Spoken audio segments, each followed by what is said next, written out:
Hello everybody, welcome to Shades Tube. This video right here is a retake because the video that I did Monday night, it was kind of choppy because of StreamYard technical difficulties. So I decided to go ahead and do this video over again, just in case you guys could not hear the other video. So anyway, this video is regarding Sherri Papini, who faked her own kidnapping and used the money that they donated, such as GoFundMe, to decorate or redecorate her home. Okay, and then I will. I don't think I'm going to go back over the Boosie ordeal or the other situation. I may just touch on it just a little, just in case you guys didn't hear it, because once you heard all that, going in and out, you probably didn't finish listening to the entire video. Okay, don't forget to thumbs up this video. Also, if you're not subscribed to the channel, please subscribe below and hit that bell notifications so you can be notified of any upcoming videos. And welcome to all my new subbies and to all my subbies that's been with me for the longest. All right, the comment, guys, is stated. Copyright disclaimer under Section 107 of the Copyright Act 1970. Allowance is made for fair use for purposes such as criticism, comments, teaching, scholarship, education, research, and the copyright disclaimer is in my description area, will be in my comment area across the video. All right, welcome to everybody, and thank you for watching. All right. Let me see if I hear anything in the background. Hold on for a minute, y'all. Let me see something. Let's see. Hold on for 1 second. Let me just see what is this thing doing. So I don't know. Let me do that. So I guess you can't play this when you record. So we're gonna put that in the background. All right. So hopefully this thing is not chopping up again. If it is, then I'm going to have to record a video my other way that I normally record when I do like the Dollar Tree hauls and things like that. So anyway, let me go ahead and go over this case quickly because, I just did this not too long ago and I don't want to take 40 some minutes to do this. Okay. So anyway, we are talking about Sherri Papini, who faked her own kidnapping. And the story is really crazy, y'all. I mean, people do some weird stuff to get money. All right. I mean, some very strange things. So anyway, let me just tell you about her real quick. Okay, so Sherri Papini. Hold on for 1 second, y'all. I can't see my screen thing or anything, so hopefully it's not breaking up. So Sherri Papini is a mom of two, and she was at the time married. She faked her own kidnapping and used GoFundMe cash to fix up her home. Okay. This lady received $127,567 in Social Security disability payments and over $49,000 from a GoFundMe page set up. And she also got some other compensation, I believe. Anyway, Sherri, a California mom who went to jail for faking her own kidnapping, will be released after prison. She will be released from prison 6 months earlier than her original release date. Papini, a 41-year mother of two, was released from federal prison into a residential reentry management field office halfway house in Sacramento under the custody of federal authorities. And this is reported by the Sacramento Bee. She is expected to be released on October the 29th. And I think when I did an earlier recording, I think I got that a little bit wrong because I thought she was still in prison now. And then I thought when she would be released in October, she would go to the halfway house, but she's actually in the halfway house right now. And she will be released on October the 29th, 2023 from that. So in 2016, y'all, Papini disappeared from her Redding area home. Okay. Her husband and friends sounded the alarm about her disappearance, gaining nationwide attention and prompting extensive search. 3 weeks later, on Thanksgiving morning, Papini reappeared near Woodland with a chain around her waist and arm, claiming that 2 Hispanic women kidnapped her at gunpoint. What she really did is plan the fake kidnapping with her ex-boyfriend, who allowed her to hide in his Costa Mesa apartment for the 3 weeks she was missing. Now, when I read another article, it stated that her boyfriend did not know about the plan, okay? Anyway, FBI agents and Shasta County Sheriff investigators who investigated her case found in 2020 that DNA on her clothing led to her ex-boyfriend, who admitted to the police that he helped her with the fake kidnapping, according to the Sacramento Bee. Again, in another article that I read, it said that her ex-boyfriend did not know. Okay, so this article says that the boyfriend did know. So I don't know which one to believe. Anyway, the California mom was sentenced to 18 months in prison on September the 19th, 2022, in a court hearing where Senator U.S. District Judge William B. Shrub called her a manipulator, all right, who gave the police the lie to the community psychiatrist, according to Sacramento. So, anyway, Papini, who was arrested in March 22, pleaded guilty to 1 count of making false statements and 1 count of mail fraud. She was charged with mail fraud for using $30,000 she received from the California Victim Compensation Board. She spent the money on therapy, MLM service, and bought window blinds for her home for $1,000. She also received $127,567 in Social Security disability, $49,000 from a GoFundMe page set up after her fake kidnapping, according to the New York Post. Papini paid $309,902 in restitution by. Okay, so let me go ahead, just like I did earlier, and give you a little more information about this lady, what she did, and then that's it for her situation. Okay, hold on for a second. I got to go back to the same story that I had once before. Y'all don't forget the thumbs up.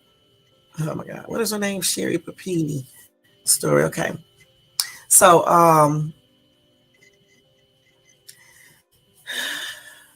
like I said, she was sentenced to 8 months in prison in September after pleading guilty to 2 counts of a 35-count indictment, admitting to mail fraud and lying to a law enforcement officer. So if she would have accepted a plea deal, because she did accept a plea deal, she would have gotten up to 25 years in prison for this, okay? So let's go ahead and tell you more about this right here.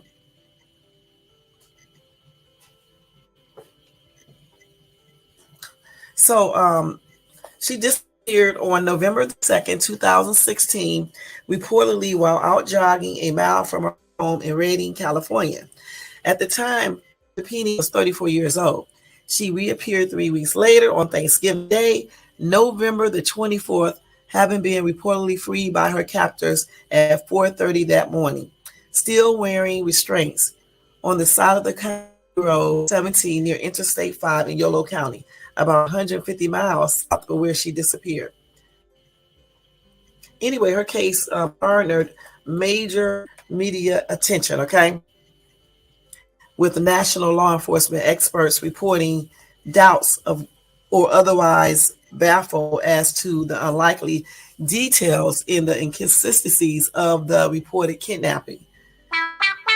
In August 2020 now, she stood by her story when questioned by a federal agent and a detective from the Shasta County Sheriff's Office, despite being advised that it was a crime to lie to a federal agent. Papini was also charged with fraud, as she had received over $30,000 from the California Victim Compensation Board between 2017 and 2021.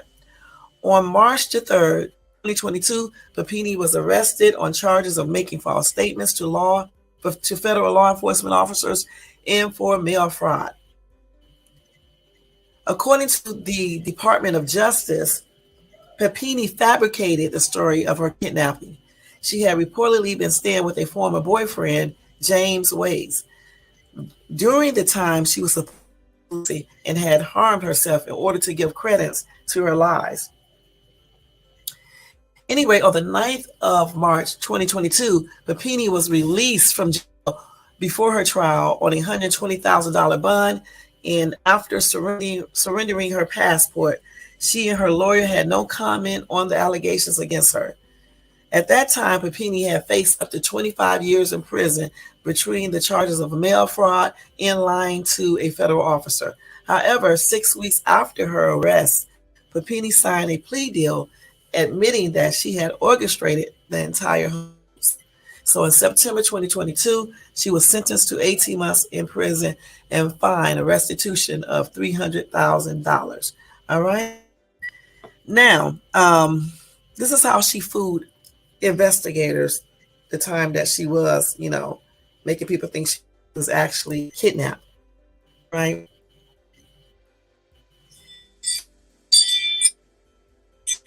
So when she came back home after 3 weeks of disappearing, remember she was out jogging and allegedly somebody grabbed her, two Hispanic females, okay?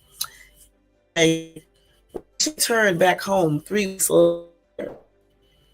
Investigators find out kidnapped this lady.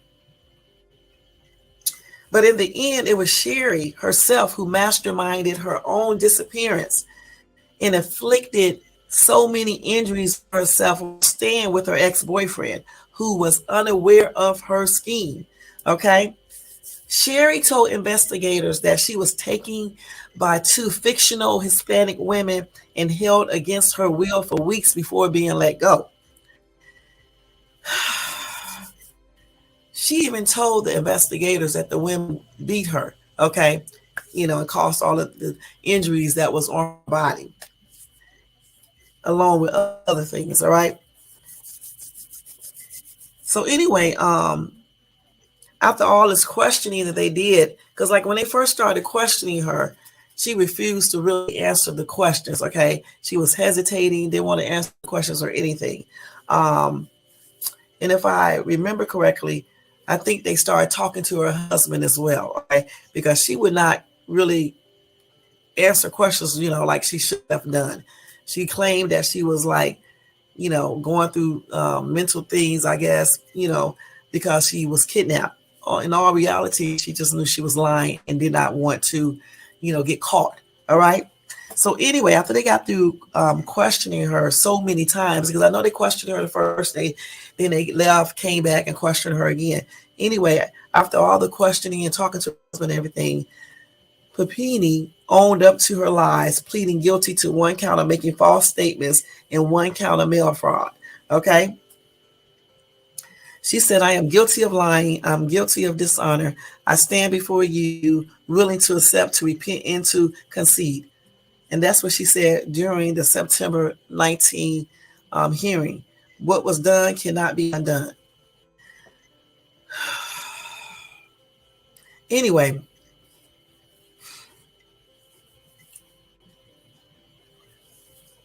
let's see. So anyway, police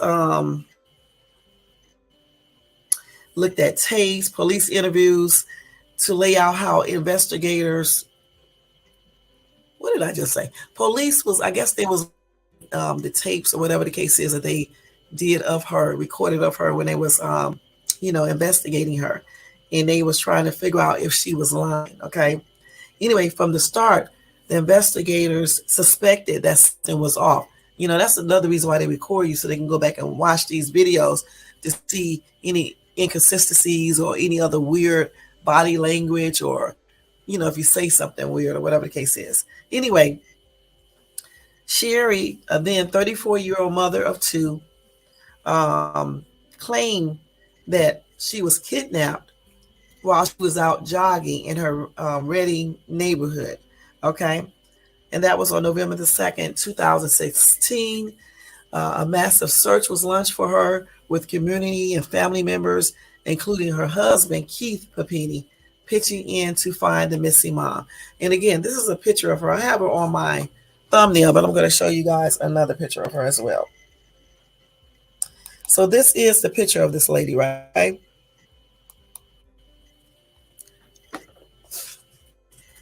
Anyway, when she became missing, of course, normal reaction, her husband was asking people to help him find her. He said it is very excruciating. I don't like to think too much about it because I just assume that I'm going to get a phone call any second or she's going to show up at my house. That's what her husband Keith told ABC News in 2016. Anyway, a reward was offered for information relating to the case, and a GoFundMe account was set up by friends of Keith to aid the family in search efforts, which raised nearly $50,000. All right. Anyway, like I said before, she returned home on Thanksgiving Day. She had injuries all of her body. She had a Bible verse branded on her shoulder. And her husband said the bruises were just so intense. He said she always had very long blonde hair. So this lady even cut her hair off. Goodness. Sound like to me she was a little bit off, honey. I'm not going to lie. This is her husband right here at the time in 2016. So this lady went through a lot of length. This is crazy, man. Okay. Anyway, recorded police interviews with Sherri in the hours after her return shows that she was reluctant to speak with investigators, as I said before, claiming that her kidnappers told her she was going to be trafficked to someone in law enforcement. Man, oh man, that is crazy. Women, an old one and a younger one. That's what Sherri told the police. They were Hispanic. Spoke Spanish a lot. Anyway, giving her not wanting to talk too much, the officers had to sit down with her husband during one interview and ask the question about what happened. They actually asked her husband to sit in with her while they questioned her, okay, and to try to find out what happened. So I guess they wasn't really all that successful then. So the detectives left. Then they came back for a second interview, but Sherri remained reluctant to open up to them. She said, I don't know you guys. I don't know if you are in my corner. I know my husband. I know my husband is in my corner. She said that during that interview with investigators. So here she is right here in another still image. And you can tell she has like a bandage over her nose. So I'm guessing she broke her own nose or had an ex-boyfriend do it, which is crazy. This lady is nuts. Well, anyway, she said that these two Latino women who allegedly kidnapped her at gunpoint and then took her to the SUV, and then they drove her to a location where she was kept chained up. As a matter of fact, I think if I recall that when she returned back home, she actually had a chain on her. That is crazy as ever. Anyway, police had very little to work with aside from the vague description of the suspects. It took investigators a full year to gather enough information from Sherri about her kidnappers to release a sketch of the suspects to the public. Anyway, Alan Phillips, the co-founder of the Northern Hispanic Latino Coalition, told ABC News that the hunt for suspects rattled the Reading Latino community. Latino women were fearful that they might look like one of those people in the sketch. That's what he said at the time. Anyway, Deputy Captain Pat Holer told ABC News that investigators noticed several red flags in the story Sherri Papini told about her kidnappers and abuse. For instance, she had different explanations as to why she was branded by her kidnappers. After her return, investigators collected Papini's clothing so that it could be tested for any biological material. They were eventually able to determine that DNA belonging to a male was present on her clothing. But when the DNA was searched in the criminal database, no positive hits were returned. While searching her phone records, investigators were also able to determine that in the days prior to her kidnapping, Sherri Papini was in touch with several men. That is crazy, man. So she was up here talking to a lot of men on the phone, probably committing adultery. Okay. Police also began to question Papini's friends and ex-husband who spoke about her tendencies to lie and run away. That is how she used to deal with things as a child. When things got hard, she would just run away. And that's what her friend Asia Coleman said, okay?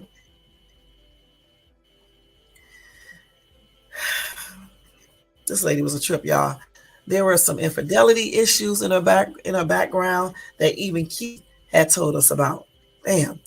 Investigators made little progress in the case until 2020, when, with the help of genetic genealogy, that DNA was finally matched to James Reyes, an ex-boyfriend of Sherri Papini. When the police questioned him, Reyes initially said that he had not spoken to Sherri Papini in years, but he eventually revealed that she had asked him for help. Detectives told ABC News that Sherri Papini lied to Reyes, telling him she was being abused by her husband, Keith. Okay? She was trying to get away from her husband, Reyes told investigators, unaware that Sherri's allegations against Keith were not true, y'all. Reyes added that he didn't know anything about the two Hispanic women who Sherri Papini said held her at gunpoint. He revealed that Papini suggested he rent a car and pick her up. Then they traveled 9 hours south to Costa Mesa, where she stayed at his apartment with him for weeks. Reyes also revealed that the bruises, cuts, and burns on her body were largely self-inflicted, and that she also asked him to hurt her. This lady was crazy, I'm telling you. Reyes recounted to investigators how Sherri Papini asked him to brand her. He said, I'm like, oh, this is going to hurt. I mean, I never done this, Reyes told investigators. Reyes said things changed on Thanksgiving when Sherri Papini told Reyes that she missed her kids and wanted to go home. And that's when she left, and returned home. Anyway, investigators were armed with James Reyes' account of the supposed kidnapping. They called Sherri Papini and her husband in again for questioning. And I think this is like the third time. In August 2020, the police questioned Sherri Papini again with her husband by her side and told her that they matched the DNA to Reyes. They also told her that Reyes had shared everything he knew. And this is her looking anorexic as ever, because she did lose a lot of weight as well when she pretended like she was kidnapped.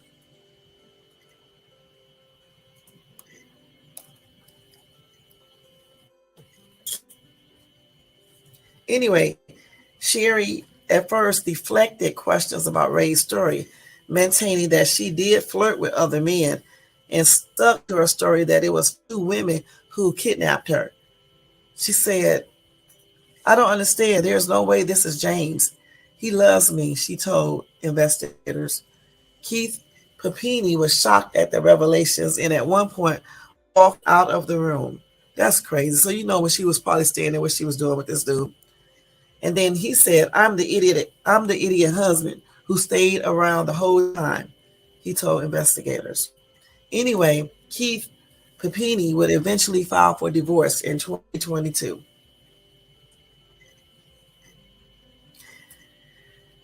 So in March of 2022, Sherri was arrested and charged with making false statements, email fraud. Prosecutors have said that Sherri Papini Holt's kidnapping cost taxpayers more than $300,000 in wasted resources, including money she collected from the California Victims Compensation Board and Social Security disability income. The news sent shockwaves through Reddy. Residents who had supported Papini and her family through the years said they felt betrayed. Two local residents who supported the Papinis were Terry and Marilyn Smith, whose daughter Tara had been missing since 1998. The Smiths told ABC News that the news of Sherri Papini's arrest was kind of like a slap in the face. It just kind of makes a mockery out of anyone who is really lost. That's what Marilyn Smith said.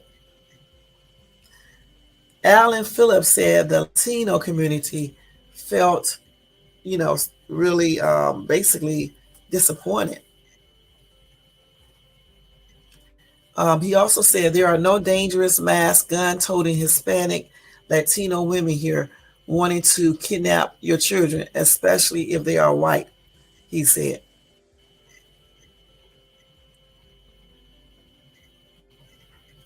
Last week, Keith Papini released a statement shortly after his wife's sentence that read, "My current focus is on moving on and doing everything that I can to provide for my two children and give them a normal, healthy, and happy life as possible."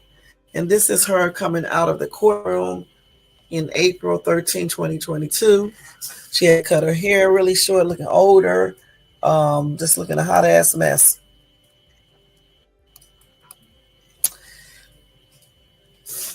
And he also said, no. Sherri said, she was willing to accept responsibility for her actions. She said, "I am not choosing to stay frozen like I was in 2016. I'm choosing to commit to healing the parts of myself that were very broken."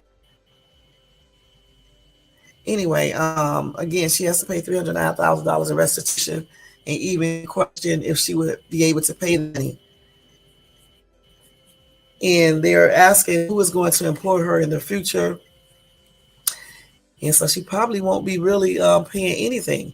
Anyway, she waived her right to appeal and is scheduled to turn herself in. She's already in, y'all. This is an old article. She turned herself in on November the 8th last year to begin her 18-month sentence, which was reduced, okay? This is a crazy-ass story. I mean, like I said, it's amazing what length people will go through or to get, you know what I'm saying? Clearly, she wasn't thinking about her kids, definitely not her husband. She was just thinking about herself. Why she concocted up this crazy-ass kidnapping, I just don't know. I mean, because the money, she has to pay that back. So let's see, what else did I read? Let's see. Hold on, let me make sure. Let me see if this is the other one that I read. I'm trying to go back to the actual articles that I was reading. So they say here that she faked her own kidnapping so she could go back to her former boyfriend. That's crazy. So you mean to tell me this lady faked her entire kidnapping because she wanted to go back to her former boyfriend? That is crazy.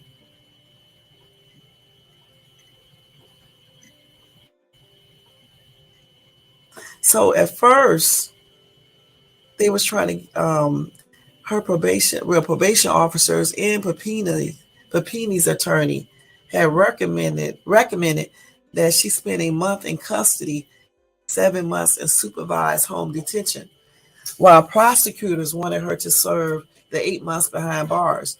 But senior U.S. District Judge William Shrub said he opted for an 18-month sentence in order to deter others from committing, you know, fake kidnappings. Anyway, the judge said he considered the seriousness of the offense and the sheer number of people who were impacted. They included law enforcement officers who searched for her, the community that believed her for 4 years, those who lived in fear because of her fake story of being kidnapped by two Hispanic women, and the Latino community that was falsely viewed with suspicion. Plus her kids, forgot her kids, and her husband.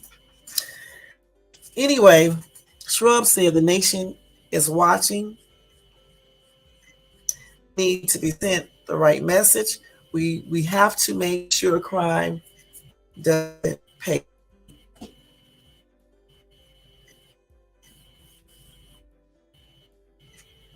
Anyway,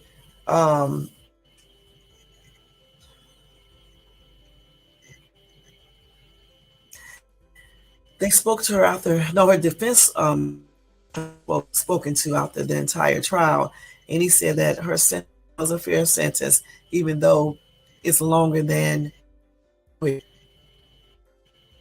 So let's see. Anyway, Sherri has never given a rational explanation for her behavior, which included months of carefully planning before she disappeared and temporarily abandoned her children. So I'm wondering, like I said in an earlier article that she did this to get back together with her boyfriend. So we don't know for sure. Hopefully, maybe when she get out of jail, hold on for a minute, y'all. Okay, hopefully when she gets out of jail, a prison, maybe she'll give us the real reason why she did everything. I know it couldn't just be so she can get back with her ex-boyfriend.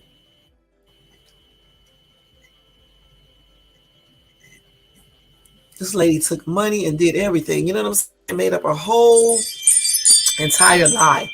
You know, staged everything. Even had her ex-boyfriend bruise her up and, you know, just do all sorts of weird shit. Branding her. Her nose looked like it was broken. You know, her husband said her injuries was very, very prominent. So, I mean, I hope they gave her a mental evaluation. This is weird. Anyway, they do call her a manipulator, okay? They said she was not caught. She would still be living the lie. They said that she was in pursuit of a fantasy life when she fled to a former boyfriend in Southern California, nearly 600 miles south of her home in Redding. He dropped her off along Interstate 5, about 150 miles from her home, after she said she wanted to go home. So when he dropped her off 150 miles from her home, how did she get? So a passerby found her with bindings on her body, a swollen nose, a bird brand on her right shoulder, bruises and rashes across her body, her ligature marks on her wrists and ankles, and burns on her left forearm. All of the injuries were self-inflicted and were designed to make it look like her story was for real. I know the article I read, the boyfriend helped her, okay? You know, she asked him to do certain things, you know, he did it. That's crazy, man. Anyway, they said the wounds were a manifestation of her unsettled, you know, her unsettled mind, I guess, and self-inflicted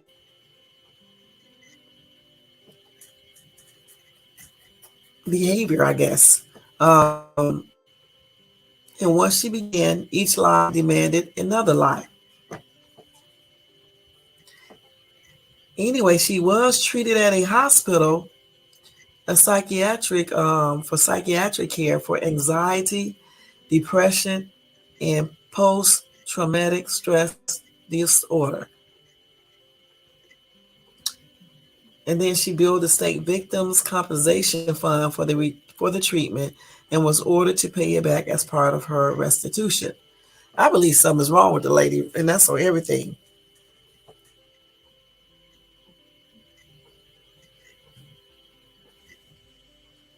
This is crazy. And they still say she probably won't ever repay the money unless she wins the lottery. So I don't even know why they be setting up all these things where they know people are not going to pay this mess. What's the point of setting it up if you never pay it? Because what's the chances that she's going to win the lottery? Okay, please. So they probably will never get that money. So let me tell you about what her husband is doing now. Okay, her husband Keith said he was blindsided by his wife. He said he is the idiot husband. Okay, he said he was shocked when he learned about his wife's kidnapping hoax. He said, "I am the idiot husband that stayed around the whole time."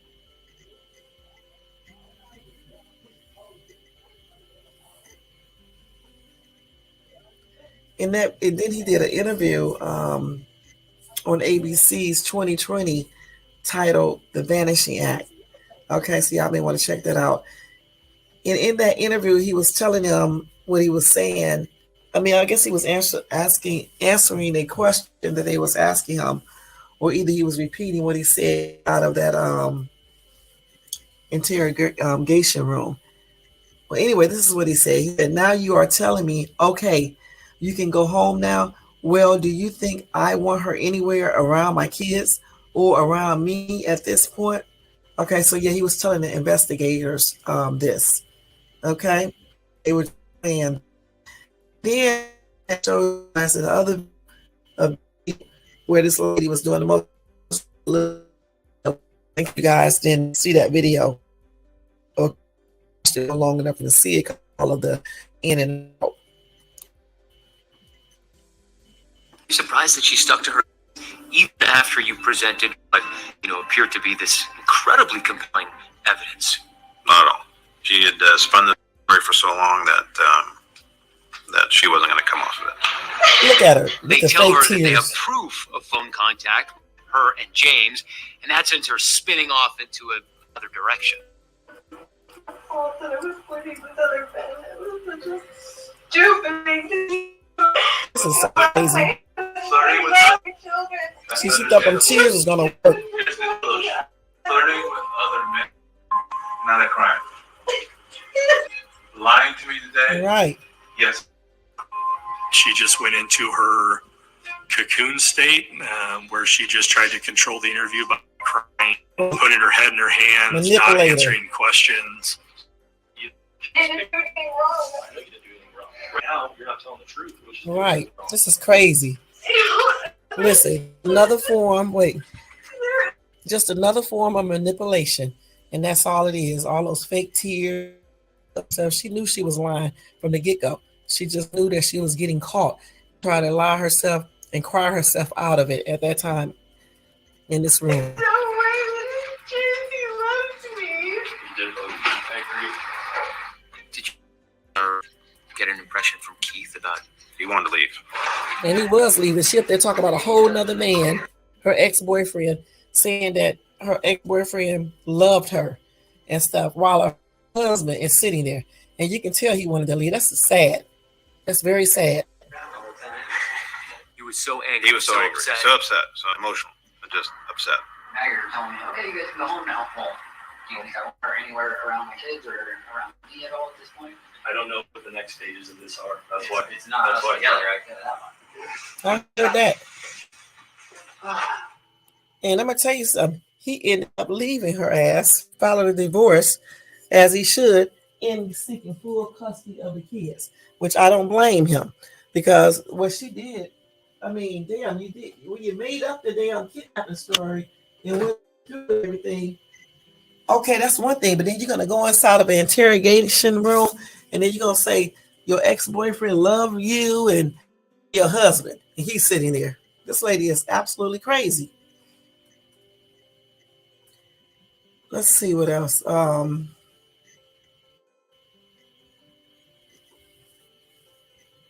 And when you let me tell y'all something, when she came home too, the chain that she had on her was around her waist. Okay, that's crazy. And she told these police she was chained in a bedroom for more than 3 weeks. So at times she probably had that man chain her up to the bedroom. That is crazy.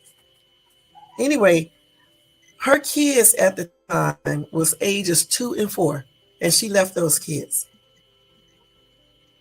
That is crazy. To be with her ex-boyfriend.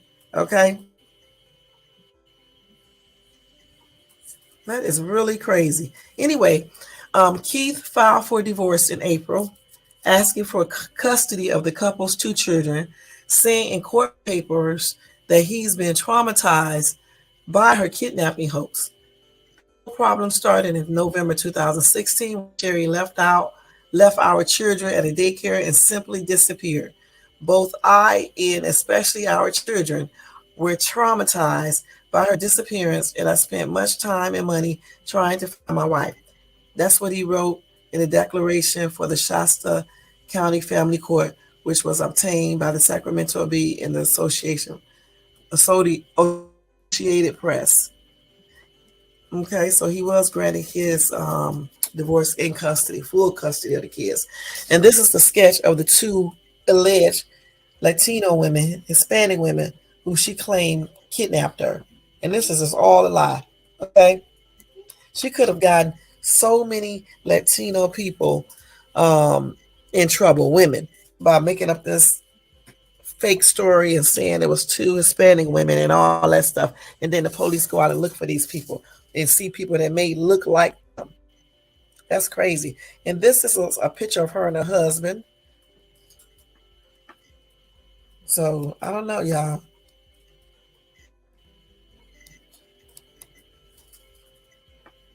And they made a cute looking couple, but you know, like I said before, looks are deceiving. They're very deceiving.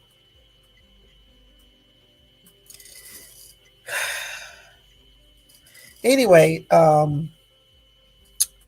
before she was sentenced, she did offer her apology for her behavior to everybody, okay? She said, I stand before you humbled by the court. I'm so sorry to the many people who have suffered because of me. I thank you all, is what he said to the record Searchlight. Then she also said, I'm guilty of lying and dishonor. I trust in this court and I trust in you. What was done cannot be undone. I am choosing to humbly accept all responsibility. And then her husband said, the events of the past 2 months have been shocking and devastating. My current focus is on moving on and doing everything I can to provide my 2 children with as normal, healthy, and happy of a life as possible. All right. And that's the end of that story, guys. Like I said before, this lady was absolutely crazy. I believe she got some stones missing upstairs because, I mean, nobody don't sit down and just think of weird shit like this, and especially inflict pain upon yourself. Get branded, get a chain around you, get chains or tape around your wrist. She probably got chained to the bed knowing her. Nobody goes through these type of things, you know what I'm saying? Not a sane person, you know? And then leaving your 2-year-old and 4-year-old kids at home. And they probably was crying because their mom wasn't around. And then the husband is like, you know, going through different type of things because he's trying to figure out where his wife is. Did somebody actually kill her, or, you know, took her to sex trafficking, or just trafficking, period. You know, then you got people everywhere searching and stuff, other family members. It's just not a good situation, you know, and I really do think she deserved all the time that she got. You know, I'm glad she did accept the plea deal. And also, hopefully they get her some, hopefully they got her some psychiatric treatment, or, you know, just some type of treatment, because she definitely needed it, because her actions are just weird. You know what I'm saying? You know, even as a manipulator, I mean, come on now, you hurting your own self. You are bruising your own nose. You cut your hair. She just did the world, y'all. Just crazy, man. People will go through just a lot of stuff to be with somebody they be in love with when they're married, and to get money. It's just plain ridiculous. And then the nerve of her to blind, whatever she bought with it. It's crazy. So you got a situation, news article, you guys. It's more time, or do you got just a amount of time?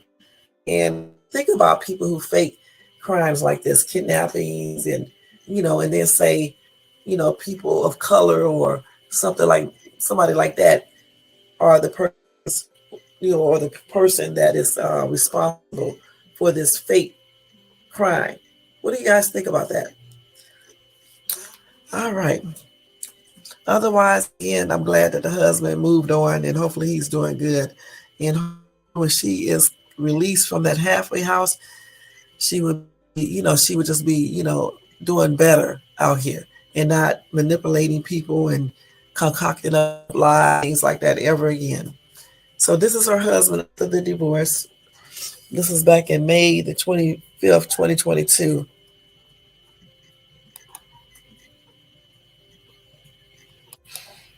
So that's that, okay? And he was dropping off his kids at that time. All right, so just go ahead and go over this quick news right here real quick. And we're going to get out of here, okay, guys?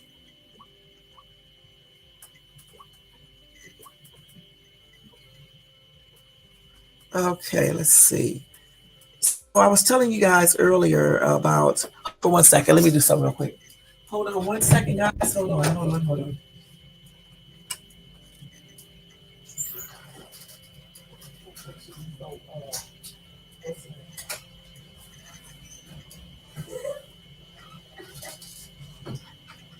So this video is almost over. Oh, wait a minute, I forgot to turn. Hold on. So I was telling you guys earlier about Boosie. I'm not going to read that entire story over again because I did read it and I did re-listen to my other video and I could actually hear that part of my live pretty good. But just to go over it just a little, I will let you guys know that Boosie was hospitalized, okay, because his blood sugar levels went up, all right? So the doctors did advise Boosie to rest, to eat healthier, and just to stop, eating, bad foods, basically. Okay, so that's what I guess he's going to do. And then once he rests and get that blood sugar down, they probably already got that down, but keep it down, keep it to its normal levels or whatever the case is. He'll probably continue on with his tour or whatever he's doing. So that's what that story was about. All right. Like I said, I'm not going to go over that whole story again. All right. But you can go look at that video, or you can go online. Like that story is like toward the end of that video. Okay. Or you can just go online and look up that entire story in full. All right. And then I was telling you guys about the little girl who was stabbed. I'm not going to go into that whole story either. I'm just going to do a recap of it. The girl was 16 years old. Her friend was 16. They were at McDonald's and they got into the car and started arguing over McDonald's sauce. Okay. And then one of the little girls took out a knife and stabbed the other one to death. And that little girl died. Okay. And the other little girl was put into custody and charged with, I forgot what they said she was charged with. Let me look and see what her charges are again. Okay, hold on for a second. Let me look her up and try to see what the charges are. Because I cannot remember everything in the world. Let's see. 16-year-old stabbed to death. 16. Hold on, y'all.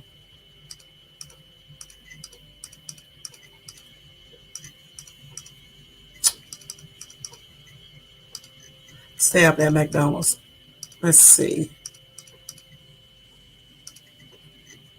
So they was, let's see. Here it is right here. So, okay, hold on. So they lived in Waldorf, Maryland, okay?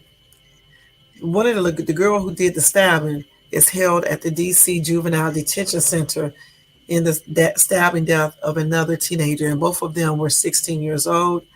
The accused teenager is facing multiple charges, including second-degree murder while armed and assault with intent to kill while armed. Wow. So I don't know. I thought they were friends. I don't know. because they were together in the car, but I don't know for sure if they were friends or they are friends or they were friends and they just got into the argument over the sauce, and then it just led to something else. Anyway, they was arguing over sweet and sour sauce, which began in the back seat of a car and spilled out on the sidewalk in front of the restaurant. That's crazy. And the little girl was stabbed twice in the abdomen and chest. And the bloody knife was found in the possession of the accused girl, who was located a block away by officers. So she must have ran when she stabbed the little girl. So anyway, here you go. The initial court hearing Monday afternoon revealed that the two teens were part of a group of 5 girls who met up at the Birchwood Recreation Center in Oxon Hill, Maryland on Saturday, and then drove to the district to attend a party at 15th Street Northwest. A detective testified that following the party, the girls visited the restaurant. Anyway, a defense attorney for the girls sought to have her released to the custody of her parents, arguing that the killing was an act of self-defense after the dispute spilled out of the car and she was beaten by the other girl and then another girl who had been in the back seat of the car.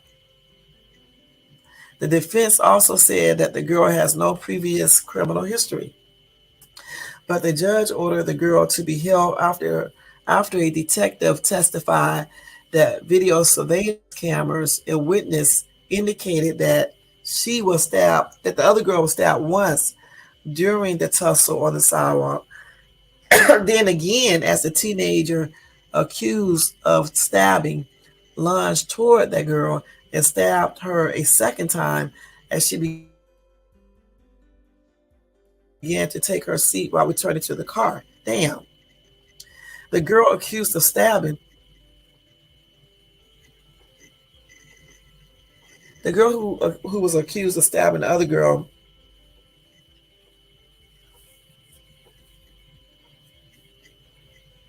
was left on the sidewalk as the driver and the other 2 girls drove with the wounded girl to the hospital where she died of her injuries. Dang.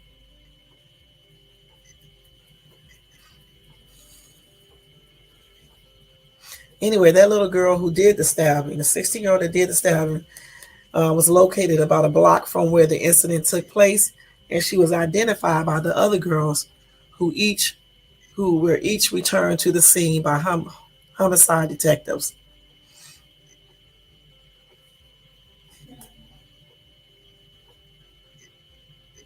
Anyway, the girl will be held at the DC Detention Service Center, and she faces a detention status hearing on September the 1st.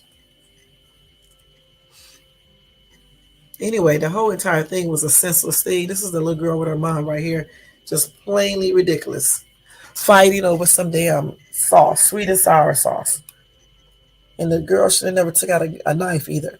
Taking out a knife because she's losing a fight or whatever the case is, that's not a good thing. That is crazy.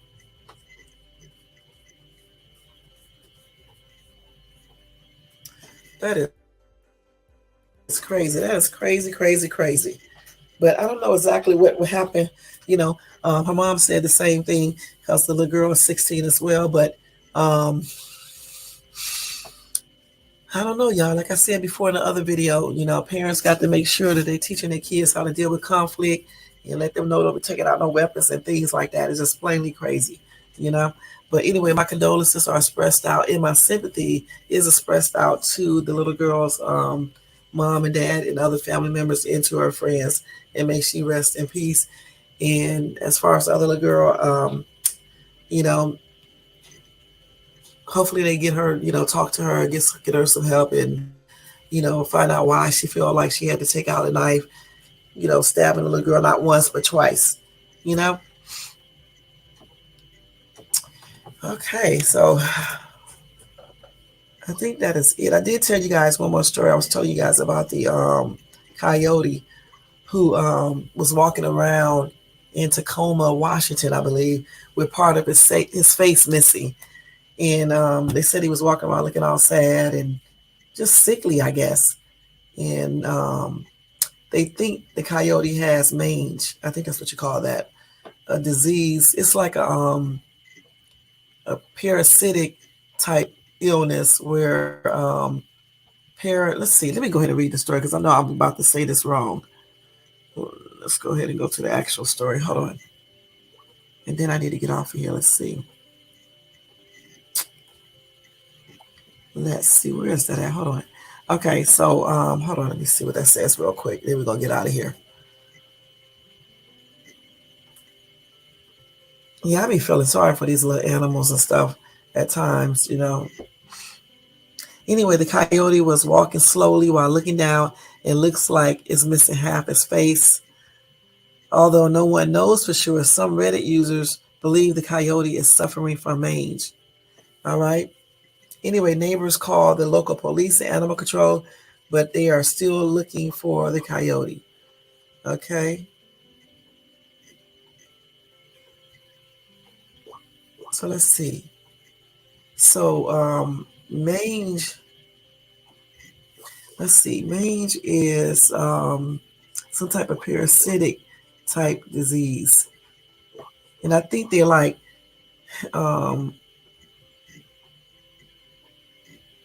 the parasites probably like be they say it's a skin condition that can lead to death. It's a parasitic mite, and they said the ticks burrow under their skin. Okay, and I guess that I don't know they be sucking blood out of them. I guess I don't know what they be actually doing, but anyway, it can make them scratch, itch.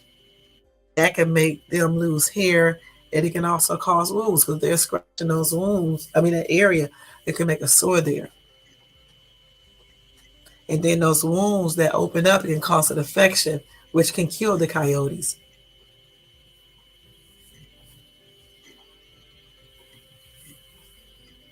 They said not all coyotes develop mange, even if they do harbor ticks. So, like I said, hopefully they'll find this coyote. They probably have to put him to sleep or whatever the case is, but definitely I hope they find him because he's probably going through pain, probably itching and things like that. And sometimes with animals, it's just best to put them to sleep when they, are going through such a really bad illness or something like that, So hopefully they do find it. And like this one person said, she said, I'm not a fan of coyotes, but I don't want to see them suffer either. Hope the sick